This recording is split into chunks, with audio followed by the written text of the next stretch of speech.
우리 인생에서 자주 그리고 많이 경험하길 원하는 단어가 있다면 만족함일 것입니다. 그러나 삶을 살아가면서 더 많이 경험하게 되는 단어는 안타깝게도 부족함이 아닐까 합니다. 부족함이란 단어는 우리에게 부정적인 의미로 다가옵니다. 부족함이란 우리의 걸음을 멈춰서게 하고 앞으로 나아가지 못하게 만들기 때문입니다. 연료가 부족하면 자동차는 멈춰서게 됩니다. 아무리 작은 부속이라도 어느 하나가 부족하면 기계는 얼마 가지 않아 멈춰섭니다. 부족함은 우리를 강제로 멈춰서도록 만들기 때문에 우린 늘 부족함에 대해 노심초사하며 살아갑니다. 우리는 겉으로 보기엔 멀쩡해 보여도 개개인마다 무엇인가 부족함을 가지고 있습니다. 일전에 한 음료 회사가 2%라는 음료를 출시했는데 그 반응이 실로 대단했습니다. 출시 다음 해에 1,650억 원을 올리면서 그의 최고의 히트 상품이 됐습니다. 이 음료수는 주스라고 하기에도 2% 부족한 것 같고 물이라고 하기에도 2% 부족한 밋밋한 그런 맛임에도 불구하고 사람들의 시선을 집중시킨 이유는 부족함이 바로 자신의 이야기라고 생각했기 때문입니다. 이처럼 이 땅의 모든 사람은 늘 부족함에 시달려 살아가고 있습니다. 신체적으로나 경제적으로나 관계적으로나 우리의 영혼의 부족함으로 인해 감사와 기쁨을 잃어버리고 있는 것이 현실입니다. 그러면서 우리가 신앙생활하면서 갖게 되는 궁금증 중 하나는 하나님은 모든 것을 갖고 계신 풍성하신 하나님이신데 왜 우리들의 삶은 늘 부족한 것 투성일까 하는 의문입니다. 여러분들, 왜 하나님은 우리에게 부족함을 허락하신 것일까요? 결론적으로 성경은 우리 인생에서 만나는 부족함이 하나님의 귀한 은혜를 담는 보배함이 될 수 있다라고 설명합니다. 성경에 나오는 예수님의 말씀 중 가장 위대한 역설이 있다면 산상수훈에서 말씀하신 팔복일 것입니다. 그런데 예수님이 말씀하신 이 8가지 복의 공통점은 바로 부족함입니다. 심령이 가난하고 애통하고 의에 줄이고 목이 마르고 핍박을 받으며 이러한 사람들이 복이 있다라고 주님은 말씀하여 주십니다. 어떻게 부족함 투성이인 이런 사람들이 복이 있는 사람이라고 주님은 선언하고 계시는 것입니까? 그 이유는 그 부족함이 하나님이 채우실 공간을 만들어내기 때문에 복이 있다라는 사실입니다. 심령이 가난하게 되면 하나님은 그 부족한 공간에 천국을 채워주십니다. 마음이 청결해지면 하나님은 그 공간에 하나님 자신을 채워주시고 하나님을 보게 하십니다. 그렇게 부족함은 하나님이 깃드시는 공간이 되는 것입니다. 우리의 삶에 하나님이 임하시지 않는 것처럼 느껴지는 것은 하나님이 아닌 것들로 채워진 것이 너무나 많아서 하나님이 거하실 공간이 없기 때문입니다. 가시나무새라는 그러한 노래 가사처럼 내 속엔 내가 너무나도 많아. 당신이 쉴 자리가 없네. 내 속엔 내가 너무나도 많고 내가 바라는 욕심과 욕망과 목표와 이것만을 우리가 바라보고 앞으로만 달려간 채 주님이 거하실 공간을 우리가 비워두지 못하여서 채움을 느끼지 못하고 하나님의 임재를 경험하지 못하게 될 때가 많이 있는 것입니다. 이스라엘의 부족함과 낮아짐이 어떻게 귀결되는지를 성경은 이렇게 말씀합니다. 신명기 8장 16절 말씀을 읽어드리겠습니다. 내 하나님 여호와의 명령을 지켜 그의 길을 따라가며 그를 경외할지니 이는 다 너를 낮추시며 너를 시험하사 마침내 내게 복을 주려 하심이라고 설명하고 있습니다. 주 안에서 우리가 참 자유를 누리려면 부족함에 대해서도 우리는 자유할 수 있어야 합니다. 오히려 부족함이 나에게 축복이 될 수 있다는 사실을 우리는 믿어야 합니다. 레오나르도 다빈치가 그린 모나리자라는 이 그림은 사람들에게 참으로 인기 있는 그러한 작품 중 하나입니다. 그런데 그렇게 인기가 있는 이유가 무엇인지 아십니까? 이 그림의 눈썹이 특징이긴 하지만 눈썹이 없다고 해서 이 그림이 유명하거나 인기 있는 것은 아닙니다. 눈썹 없는 그림이라고 다 인기가 있는 그림이 될 수는 없습니다. 많은 사람들은 이 모나리자의 신비한 미소에서 그 원인을 찾고 있습니다. 그런데 이 신비한 미소가 돋보이게 된 이유는 다름 아닌 사라진 눈썹 때문인 것입니다. 여러분들, 여인의 얼굴에서 눈썹이 차지하는 비중은 상당합니다. 특별히 요즘같이 마스크로 대부분을 가리고 다니는 이 시기에 가장 많이 팔리는 화장품이 눈 쪽에 관련된 화장품이라고 합니다. 이처럼 많은 여성들이 눈썹 화장에 시간을 보냅니다. 심지어 눈썹이 지워지지 않도록 문신을 새겨 넣기도 합니다. 이처럼 여인에게 있어서 눈썹이 중요함에도 불구하고 세상 사람들의 마음을 흔드는 모나리자의 얼굴에 막상 눈썹이 없다라는 것이 얼마나 아이러니한 일입니까? 그런데 눈썹이 없기 때문에 사람들의 시선이 모나리자의 눈동자를 더 자세히 보게 되고 입가에 조심스럽게 번진 미소를 더 바라보게 만드는 것입니다. 눈썹에 집중할 시선들이 다른 곳에 집중하게 되면서 모나리자의 모든 표정이 캔버스 위에서 살아나게 된 것입니다. 이처럼 부족함은 새로운 것을 발견해내는 힘이 되기도 하는 것입니다. 부족한 부분 때문에 그동안 묻힌 나머지 소중한 것들이 비로소 보이기 시작하는 것입니다. 이처럼 하나님께서는 우리의 부족함 속에 멈춰야만 볼 수 있는 귀한 보물들을 두셨습니다. 우리는 이 부족함 속에 감춰진 하나님의 귀한 은혜를 발견할 수 있어야 합니다. 여러분의 부족함으로 인한 멈춤이 실패로 결론되어지지 않고 무엇과도 바꿀 수 없는 귀한 보물을 발견하는 축복으로 결론되어지기를 간절히 소망합니다. 오늘 예배하는 여러분의 부족함이 하나님이 채우시는 만족함으로 바뀌어지는 역사가 있기를 간절히 소망합니다. 또한 부족함 속에서 일하시는 하나님을 풍성히 경험하기를 주님의 이름으로 축복합니다. 그러면 우리의 부족함 속에 감춰두신 하나님의 은혜는 무엇일까요? 우리의 부족함이 어떻게 우리에게 유익이 될 수 있는 것입니까? 그 첫 번째로 부족함은 멈추어서 소중한 것을 발견하게 만듭니다. 야곱의 인생에서 가장 중요한 두 가지 사건이 있었습니다. 하나는 베델 사건이고 또 하나는 약복강 사건입니다. 이 두 가지 사건에는 공통점이 있는데 모두 가던 길을 멈춰 섰을 때 일어난 사건이라는 사실입니다. 오늘 본문은 그중 아버지 이삭을 속이고 에서의 장자권을 축복을 받아서 집을 떠나 하란이라는 곳으로 향하던 중에 광야에서 멈춰서서 돌베개를 베고 자던 야곱이 하나님을 비로소 만나게 된 베델의 사건을 기록하고 있습니다. 아마도 광야에 익숙한 에서가 야곱을 쫓아와서 목숨을 가져갈지도 모른다라는 두려움에 최선을 다해서 집으로부터 멀리 달아났을 것입니다. 고향인 브엘세바를 떠나서 하란 땅으로 갔으니 하루 만에 80km를 달려간 것입니다. 그리고 풀베개도 아닌 돌베개를 베고 베었다라는 기록이 성경에 기록되어 있는 것은 더 이상 그가 달려갈 힘이 없어서 쓰러져서 이것저것 가릴 것 없이 지쳐 아무거나 주워다가 머리에다가 베고 있는 야곱을 표현하고 있다라고 저는 그렇게 해석합니다. 야곱은 그의 이름처럼 태어나면서부터 쌍둥이형 에서의 발뒤꿈치를 붙잡고 태어나서 자신의 꾀로 자신이 원하는 것은 모두 움켜쥐었던 인생이었습니다.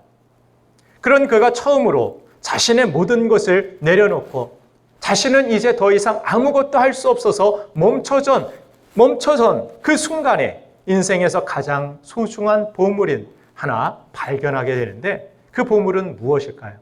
창세기 28장 본문 16절 말씀을 제가 읽어드리겠습니다. 야곱이 잠이 깨어 이르되 여호와께서 과연 여기 계시거늘 내가 알지 못하였도다. 야곱이 쫓기며 모든 것이 부족한 광야에 멈춰섰을 때 하나님이라는 진짜 보물을 그가 발견하게 된 것입니다. 가장 힘든 순간에 한 발짝도 더 이상 나아갈 수 없어서 멈춰섰을 때 하나님이 야곱에게 나타나셨습니다. 아니, 정확히는 이전에 보이지 않던 하나님이 비로소 야곱의 눈에 보이게 된 것입니다. 다시 오늘 본문 창세기 28장 16절 후반절의 그의 고백을 자세히 한번 다시 보겠습니다. 과연 여기 계시거늘 내가 알지 못하였도다, 이렇게 고백하고 있습니다. 하나님께서 여기까지 먼 곳까지 찾아오셨습니다, 이렇게 고백하지 않고 하나님은 내 곁에 항상 계셨고 여기에도 계셨는데 내가 몰랐는데 이제야 비로소 그 하나님을 보게 되었다라고 고백하고 있는 것입니다. 그렇습니다. 하나님은 야곱이 가는 곳 어디에나 계시는 분이십니다. 단지 하나님을 의식하지 않은 채 자신의 목표와 자신의 삶에 치우쳐서 달려갈 땐 그 하나님이 보이지 않다가 집도 부모도 베개조차도 마땅한 것 없이 돌베개를 베고 있는 그 순간 목숨마저 위태롭게 그가 멈춰서 있을 때 비로소 가장 소중한 보물인 하나님을 발견하게 된 것입니다. 이처럼 결핍과 부족함이 주는 최고의 선물은, 최고의 유익은 하나님을 바라보게 한다라는 사실입니다.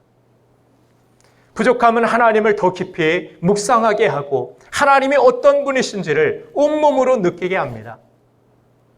우리가 하나님을 언제 그렇게 애타게 찾고 언제 간절히 기도했습니까?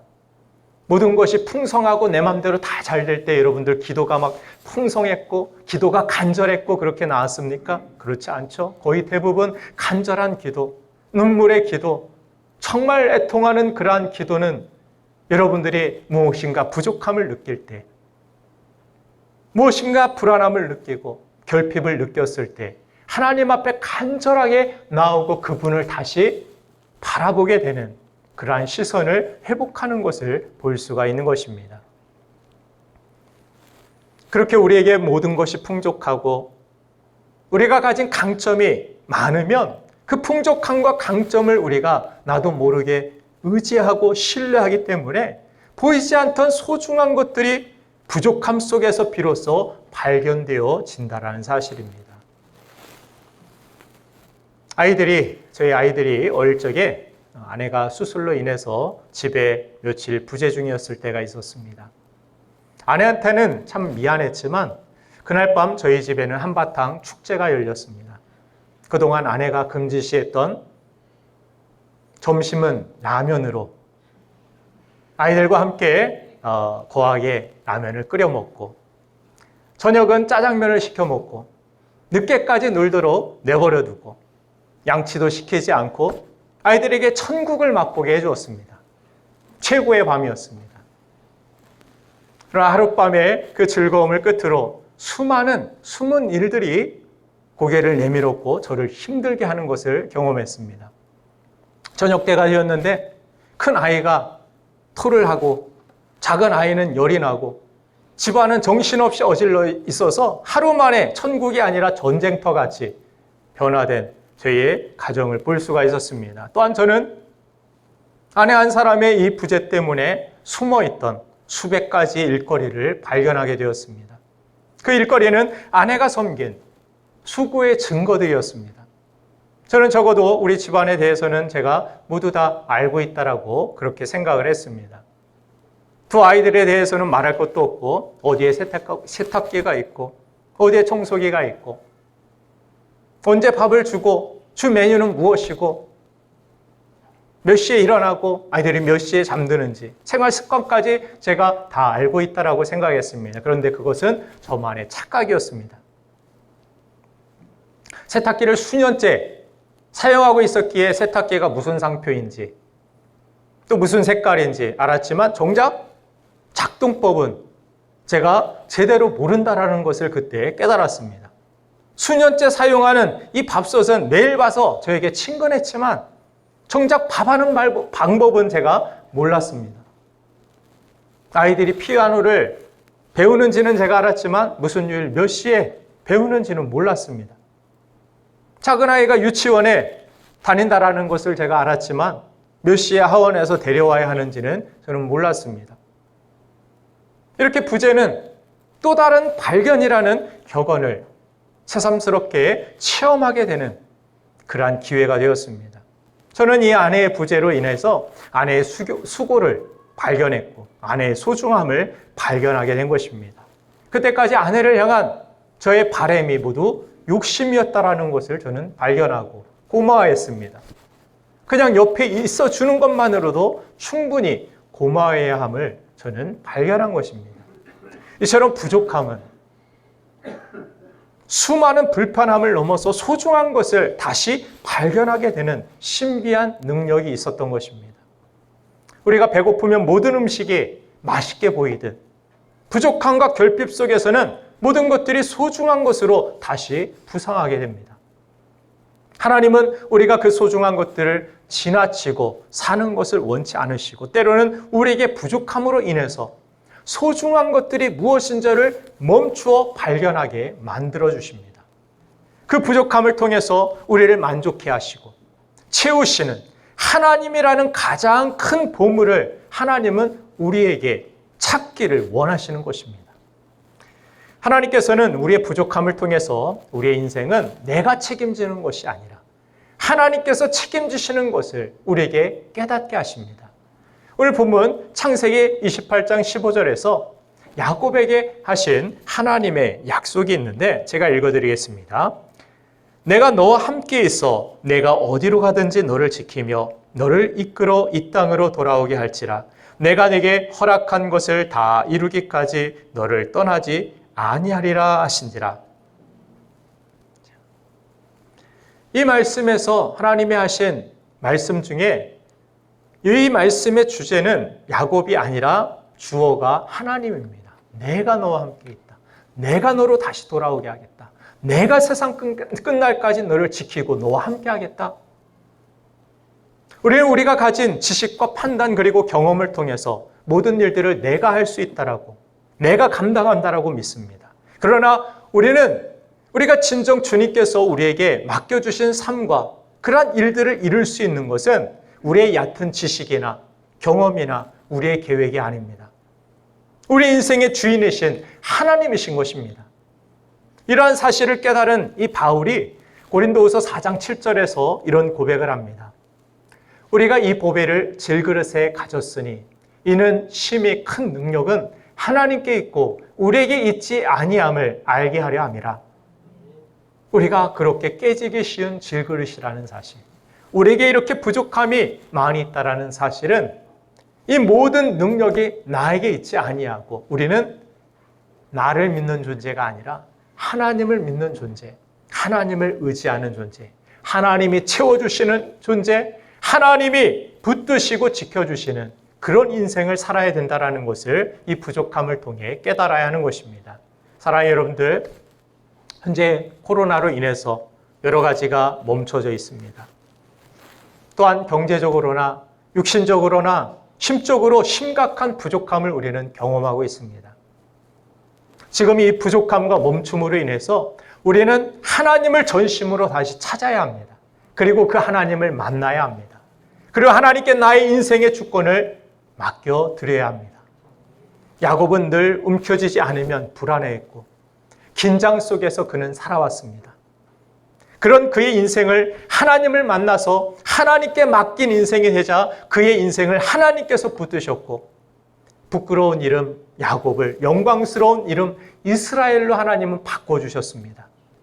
또 그 후에 그의 인생은 예배하는 인생이 되었고 평안한 인생이 되었고 다른 사람을 축복하는 인생이 되었습니다. 그래서 바로왕을 만나자마자 가진 것도 없는 야곱이 식량을 빌리러 온 야곱이 바로왕을 만나 축복하는 장면을 성경은 기록하고 있습니다. 자신이 가진 것으로는 할 수 없지만 자신의 능력으로는 할 수 없지만 나를 채우시는 분, 나를 붙드시는 분, 나의 주인이신 하나님이 나와 함께 하신다라는 사실을 믿었을 때 어떤 상황에서도 그는 그렇게 축복의 존재, 예배하는 존재, 평안한 그러한 인생을 살 수 있었던 것입니다. 그래서 그를 통하여서 하나님은 그의 자녀들을 이스라엘이라는 나라로 세우시는 장면도 성경은 기록해주고 있는 것입니다. 우리도 우리의 부족함으로 인해서 하나님을 다시 전심으로 우리가 찾을 수 있다면 야곱처럼 과연 하나님이 여기 나와 함께 하시는구나 라고 고백한 이 야곱의 고백이 우리의 고백이 되어질 줄로 믿습니다. 이 야곱의 축복이 저와 여러분들의 축복이 될 줄로 믿습니다. 두 번째, 이 부족함이 우리에게 유익이 되는 그 이유는 하나님의 온전한 사랑을 경험하게 만들기 때문입니다. 하나님은 우리의 부족함에도 불구하고 우리를 온전히 사랑하시는 분이십니다. 하나님은 우리가 의인이 아닌 죄인일 때 우리를 불러주셔서 구원하셨다라고 성경은 말씀합니다. 로마서 5장 8절 말씀을 제가 읽어드리겠습니다. 우리가 아직 죄인 되었을 때 그리스도께서 우리를 위하여 죽으심으로 하나님께서 우리에 대한 자기의 사랑을 확증하셨느니라. 아직 죄인 되었을 때 우리가 벌써 선한 사람이 되었고 의인이 되었고 이래서 우리를 택하시고 부르신 것이 아니라 죄인임을 알기에 우리의 연약함을 알기에 우리의 부족함에도 불구하고 우리를 택하시고 부르셨다라는 사실입니다. 이것은 무엇을 의미하는 것입니까? 야곱을 대하시는 이 하나님의 모습, 이 죄인을 부르신 하나님의 모습은 여전히 우리에게 부족함이 많이 남아있지만 우리의 부족함이나 우리의 결점에도 불구하고 우리를 사랑하시고 우리를 떠나지 아니하시고 우리를 축복하시고 우리와 함께 하시겠다라는 하나님의 온전한 사랑을 우리에게 나타내어 주시는 것입니다. 본문에 등장한 이 야곱은 아버지를 속이고 에서의 장자권을 가지고 집을 나와서 도망치다가 지쳐 쓰러져서 멈춰섰지만 하나님은 그를 책망하신 것이 아니라 오히려 그를 보호하시고 함께 하시겠다라고 약속해 주셨습니다. 고린도전서 1장 26절을 보니까 형제들아 너희를 부르심을 보라. 육체를 따라 지혜로운 자가 많지 아니하며 능한 자가 많지 아니하며 문벌 좋은 자가 많지 아니하도다. 하나님께서는 우리가 연약하다고 부족하다고 해서 우리를 멸시하시고 무시하시는 분이 아니십니다. 그러기에 오히려 더 사랑하시고 더 가까이 하시는 하나님이라는 사실을 여러분들 믿으시길 바랍니다. 하나님은, 예수님은 사역하실 때 보면 어떻습니까? 대부분 정말 죄인된 자들, 가난하고 병든 자들, 굶주린 자들, 헐벗은 자들, 소외된 자들, 버림받은 자들, 이런 자들에게 특별히 관심을 가지시고 그들에게 바쁜 그 모든 사역의 일정 가운데서도 그들을 외면하시지 아니하시고 기적을 베풀어 주시고 치유하시고 채워주시고 고쳐주시는 주님의 모습을 성경을 통해 우리는 발견할 수 있습니다. 그러면서 주님은 내가 의인을 부르러 온 것이 아니라 죄인을 부르러 왔다라고 주님은 말씀해 주셨습니다. 나 같은 죄인을, 나같이 못나고 나같이 부족한 사람을 주님이 찾으실까? 주님이 가까이 하실까? 가까이 하십니다. 주님은 그렇기 때문에 오히려 저와 여러분들을 더 가까이 하시고 온전한 사랑을 그 부족함으로 인하여서 여러분들의 실패와 여러분들의 죄책감과 여러분들의 연약함을 통하여서도 온전한 그 사랑을 우리에게 변함없이 주님은 나타내어 주고 계시는 것입니다. 자, 우리는 이 부족한 우리의 현실을 통해서 나의 부족하고 연약함을 통하여서 이 주님의 사랑을 발견해야 되고 회복해야 합니다. 이 사랑으로 인해서 우리는 진정한 만족을 누릴 수 있어야 합니다. 시편 23편을 보면은 다윗이 쫓기면서 광야에서 모든 것을 잃어버렸을 때의 고백을 들어볼 수 있습니다. 1절을 제가 읽어드리겠습니다. 여호와는 나의 목자시니 내게 부족함이 없으리로다. 자, 우리는 다윗이 왕이었다라는 사실만을 생각한 채 이 고백을 생각할 때 다윗이 왕이니까 부족함이 없었겠지. 돈도 많았고, 아내도 많았고, 자녀들도 많이 있었고, 좋은 성에서 살고 있으니까 다윗이 부족함이 없다라고 이야기했겠지. 그러나 이 시편 23편을 기록했을 때 그는 사울에게 쫓길 때입니다. 그는 정말 죽을 뻔한 위기와 위험한 상황들을 수없이 넘기고 살아왔던 그러한 삶 속에서 쓰여진 시편이 바로 시편 23편입니다. 모든 상황이 좋고 풍성해서 다윗은 지금 부족함이 없다라고 고백하는 것이 아닙니다. 그의 만족은 지금 하나님을 의지하는 관계에서 나오는 것입니다. 그리고 그가 이렇게 부족하고 정말 쫓기고 멈춰설 수밖에 없는 그 상황 속에서도 나와 함께 하신 하나님, 나를 사랑하신 하나님, 나에게 말씀을 주신 그 하나님을 믿음으로 그 사랑을 받아들이고 그 사랑을 붙들었을 때에 결국 그 믿음대로 하나님께서는 그것이 그 멈춤이 그의 마지막이 되지 않게 하셨습니다. 하나님은 오히려 그 믿음을 통하여서 사람들이 정말 다윗의 그 상황을 봤을 때, 그 단편적으로 그 모습만을 봤을 때, 그 멈춤을, 그 부족함을 보았을 때 너는 실패자다. 너는 다 끝났다. 이렇게 이야기할 수밖에 없는 그러한 상황이었지만 그러나 다윗의 이 믿음의 고백, 여호와는 나의 목자시니 내게 부족함이 없으리로다. 세상에 다른 것은 아무것도 없고 의지할 것 하나 없고 나를 도와줄 사람조차 없는 이 광야에 내가 숨어 살아가고 있지만 하나님이 나의 목자십니다. 그렇게 하나님과의 관계를 신뢰했을 때, 믿음으로 하나님을 의지했을 때 하나님은 그 믿음으로 말미암아 이 기가 막힌 수렁에서 그를 건지셨고 이 멈춤이 오히려 하나님과의 관계를 더 신뢰하게 만드는 정말 축복의 기회가 되게 만드신 것입니다. 우리도 이 다윗처럼 하나님이 나의 선한 목자라는 사실을 믿고 우리의 시선을 환경이 아니라 나를 선한 길로 인도하시는 목자 되신 주님께 두어야만 합니다. 여러분들, 참된 만족과 행복은 환경이 아니라 물질이 아니라 관계에서 나옵니다. 여행길에서 준비가 좀 부족하고 환경이 열악하고 갑자기 비가 쏟아져서 우산을 준비하지 않았는데 비를 맞을 수도 있습니다.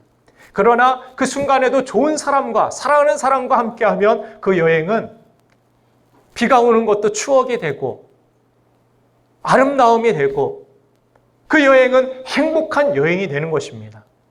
그러나 아무리 좋은 집에서도 잠언서의 말씀과 같이 좋은 음식을 먹어도 매일 다투고 관계가 좋지 못하면 모든 것이 불행하게 느껴질 수밖에 없는 것입니다. 진정한 행복이라는 것은 음식이 많고 좋은 집에 살고 돈이 많고 무엇이 많아짐에 있는 것이 아니라 환경이 많아짐이 아니라 바로 관계 안에 있다는 것을 성경은 우리에게 말씀해 주는 것입니다. 우리의 부족함과 실패에도 우리를 여전히 사랑하시며 함께 하시는 하나님을 신뢰하는 믿음에서 참된 기쁨과 참된 만족이 나온다는 사실을 여러분들 깨달으시길 바랍니다. 하나님은 오늘도 그렇게 우리에게 말씀하고 계십니다. 부족해도 괜찮아. 내가 너와 함께 할게. 내가 너를 끝까지 버리지 않고 너를 지켜주며 너를 인도해 줄게. 야곱에게 하나님이 그렇게 말씀하신 것처럼 부족하고 연약하지만 하나님을 발견하고 하나님께 모든 것들을 맡긴 저와 여러분들에게도 동일하게 하나님은 지금도 말씀하여 주시는 줄로 믿습니다. 사랑하는 여러분들, 하나님 앞에 있는 모습 그대로, 연약하면 연약한 대로, 부족하면 부족한 대로, 죄인이면 죄인으로 하나님 앞에 나아가십시오. 하나님 앞에 엎드리십시오. 하나님의 크신 은혜 안에서 우리의 연약함에도 불구하고 우리의 부족함에도 불구하고 그 하나님을 발견하고 하나님께 나온 저와 여러분들을 하나님은 있는 모습 그대로 받아주시며 사랑하여 주실 줄 믿습니다. 함께하여 주실 줄 믿습니다. 여러분들을 지키시고 여러분들을 복되게 하여 주실 줄로 믿습니다. 하나님께서 큰 은혜를 주신 분 중에 큰 은혜를 주신 은혜를 경험한 사람들 중에 크로스비 여사라는 분이 계시죠. 그런 앞을 볼 수 없었지만 이 여사는 날마다 하나님을 찬송하였고 하나님께 감사를 드리며 수천 곡의 찬송시를 썼던 사람입니다. 우리가 흔히 부르는 찬송가 중에도 그분이 쓴 찬송가 가사가 정말 많이 있습니다. 그런데 누군가 그 여사님에게 이런 질문을 했습니다. 여사님은 만일 하나님이 당신의 눈을 보이게 해주신다면 무엇을 가장 먼저 보고 싶습니까? 크로스비 여사는 이렇게 대답합니다. 저는 주님이 제 눈을 보게 해주신다고 해도 저는 거절할 것입니다. 천국에 가면 어차피 시각장애도 다 사라질 텐데 그때 제가 눈을 뜨고 제일 먼저 보는 얼굴이 나를 사랑하시는 우리 예수님이었으면 좋겠습니다. 그때까지 저는 지금은 볼 수 없는 제 눈을 그대로 간직하고 싶습니다. 그러면서 크로스비 여사는 날마다 주님을 바라보면서 주님께 찬송하고 주님을 만나게 될 그날을 고대하며 살았습니다. 그는 이런 찬송가 가사를 지어서 불렀습니다. 찬송가 288장 주 안에 기쁨 누림으로 마음의 풍랑이 잔잔하니 세상과 나는 간 곳 없고 구속한 주만 보이도다. 이는 육신의 눈으로 볼 수 없는 구원하신 예수님을 날마다 마음의 눈으로 영의 눈으로 보며 살았습니다. 육신의 부족함이 오히려 주님만 바라보게 되고 주님께 더 가까이 나아가게 되고 주님이 주시는 만족을 누구보다 풍성히 누리며 감사함으로 만족함으로 살아갔던 행복한 삶을 살 수 있었던 것입니다. 이 시간 우리 함께 그녀가 작사한 찬송가 288장 3절을 우리 함께 부르기를 원합니다.